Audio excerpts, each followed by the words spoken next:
अस्सलाम वालेकुम everyone. PMS का जैसे कि आपको पता है 2022 आने वाला है, ठीक है। उसके एडवर्टाइजमेंट ये पीएमएस में पॉलिटिकल साइंस है वो 200 मार्क्स की होती है। इसके अंदर 2 पेपर होते हैं, पेपर 1 और पेपर 2।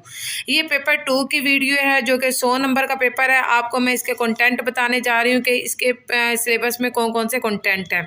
कंपैरेटिव पॉलिटिक्स इसका नाम है, इस पेपर का नाम। इसमें लिखा हुआ है taking contemporary state as a dynamic phenomenon having its own system structures and assigned functions. A comparative analysis of same outstanding developed and developing state system is made here. The emphasis is equally on Pakistan as an emerging political system of the world. जो इस वक्त develop तरक्की याफ्ता ममालिक हैं और तरक्की पजीर ममालिक हैं, उनके जो पॉलिटिकल सिस्टम है उनका कंपैरेटिव मुकाबला किया जाता है, कंपैरिजन किया जाता है। आए देख लेते हैं इसका पार्ट है।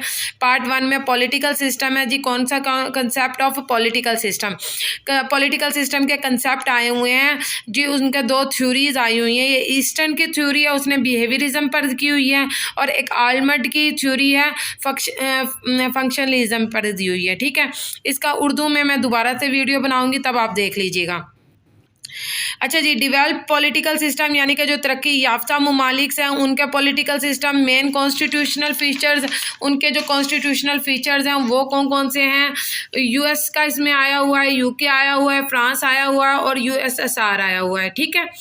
डेवलपिंग पॉलिटिकल सिस्टम जो इस वक्त डेवलप हो रहे हैं वो कंट्रीज़, उनका political system main constitution features of तुर्की, इंडिया एंड चाइना।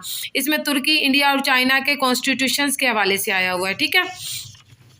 अब देख लेते हैं इसका पार्ट 2। पार्ट 2 में सारा पाकिस्तान है। पाकिस्तान के हवाले से उन्होंने देखेंगे Pakistan as a nation state. Pakistan का इसका पहला पॉइंट है, इसके अंदर क्या लिखना है, क्या पढ़ना है। Rise of Muslim nationalism in south Asia. South Asia में मुसलमानों की जो नुमाइंदगी हुई थी अंडर द डायनेमिक लीडरशिप। हमारे जो रहनुमा आए थे sir Syed Ahmad Khan, Allama Iqbal and कायदे आज़म मोहम्मद अली जिन्ना, इन 3 के लोगों के दरमियान में जो लीडरशिप में मुसलमानों का जो ऊपर आए हैं मुसलमान, उनका ये आया हुआ है, ठीक है। अच्छा जी, फिर आया हुआ है political system of Pakistan, comparative and critical analysis of constitution 1956, 62 and 1973। Pakistan के जो आइन है 1956, 1962 और 1973 के आइन का कंपैरेटिव मुकाबला है और उसका अमेंडमेंट भी है। अब देख लेते हैं कि ये जो पीपीएससी है, क्योंकि ये पीपीएससी के अंडर आता है, उन्होंने कौन कौन सी बुक रिकमेंड की है आप लोगों को पढ़ने के लिए। फिर मैं बताती हूँ कि इसका क्या करना है। बुक नंबर देख लेते हैं। पार्ट 1 के लिए उन्होंने आलमंड एंड पावल की है comparative politics. Almond and Coleman की है politics of developing areas. Roy C Macridis की है कंपैरेटिव पॉलिटिक्स। मार्क्सटीज की एंड वर्ड्स की है modern political system. J M. Colman की है political institutions in Europe. P G. Cocker की है contemporary British politics and government. Thomas Patterson की है द अमेरिकन डेमोक्रेसी। अब इसका पार्ट 2 है पाकिस्तान, उसमें उन्होंने बुक रेकमेंड की है कैथ कॉलर्ड की a political study. Khalid bin Sayeed की the formative phase. Khalid bin Sayeed की politics in Pakistan. Lawrence Ziring की है Pakistan in the 20th century. J F. Chaudhry की है J.W. चौधरी की constitutional development in Pakistan. Pakistan historical study, history of Pakistan. Jamiluddin Ahmad speeches and writing of Mohammad Ali Jinnah. Mohammad Saeed Sheikh, Allama Iqbal. The reconstruction of religious Islam. Mushtaq Ahmad की है government and politics in Pakistan. अब आप ये देखें कि आपको ये बुक्स नहीं पढ़नी तो ना पढ़ें, लेकिन आप लोगों को इसके नाम और इनके राइटर्स के नाम आने चाहिए, क्योंकि आप इनका हवाला दे सकते हो। आप अपनी थ्योरी जहाँ मर्जी से पढ़ना चाहते हो, आपके ये जैसे कि फॉर एग्जांपल ये एमए पॉलिटिकल साइंस में आपको आराम से मिल जाते हैं, ठीक है। इंग्लिश में भी मिल जाती है आपको।